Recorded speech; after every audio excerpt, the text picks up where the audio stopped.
ஸ்ரீ குருபியோ நமக. என் பெயர் ராதி தன்ஷிகா. நான் 9ஆம் வகுப்பு இ பிரிவில் படிக்கிறேன். அண்ணல் அம்பேத்கரின் பிறந்த நாளை முன்னிட்டு அவரை பற்றி ஓரிரு வரிகள் பேச வந்துள்ளேன்.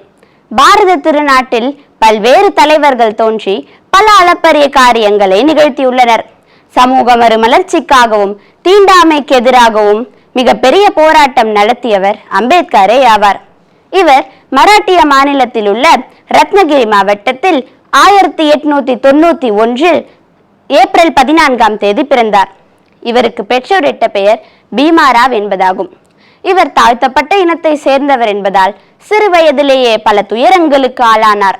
அதுவே அவரை பின்னால் ஒரு மாபெரும் சமுதாய புரட்சியாளராக மாற்றியது. இழிகுலத்தவர் என்று சொல்லி வண்டியிலிருந்து கீழே தள்ளிவிடப்பட்டார். நாவிதர்கள் முடிவெட்ட மறுத்தனர். பொதுக்குளத்தில் நீர் எடுக்க அனுமதி வழங்கப்படவில்லை. இந்த கொடுமைகள் தான் அம்பேத்கரை கொதித்து எழ செய்தன. தீண்டாமைக்கு எதிராக கிளர்ந்தெழுந்தார். இதற்கெல்லாம் தீர்வு காண மிகச் சிறந்த கல்வியாளராக வேண்டும் என்று உறுதி பூண்டார். இங்கிலாந்து சென்று வழக்கறிஞர் பட்டம் பெற்றார். சமூக மறுமலர்ச்சிக்காக அரும்பணியாற்றினார். தீண்டாமைக்கு எதிராக குரல் கொடுத்தார்.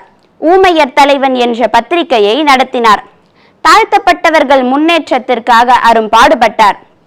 இந்திய விடுதலைக்கு பின்னர் நேருவின் அமைச்சரவையில் சட்ட அமைச்சராக பதவியேற்றார். அத்தோடு இந்திய அரசியல் சாசனத்தையும் சட்ட விதிகளையும் அம்பேத்கரே எழுதினார். இதனால் சட்டமேதை என்று இந்திய மக்களால் போற்றப்பட்டார். நேரு இவரை என் அமைச்சரவையில் மின்னும் தாரகை என்று பாராட்டினார்.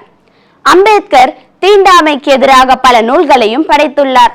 அத்தோடு சிறந்த பேச்சாளராகவும் விளங்கினார். தாழ்த்தப்பட்ட மக்களுக்காக இவர் ஆற்றிய அரும் பெரும் தொண்டின் காரணமாக அம்மக்களின் விடிவெளியாக இன்றளவும் போற்றப்படுகிறார். நன்றி.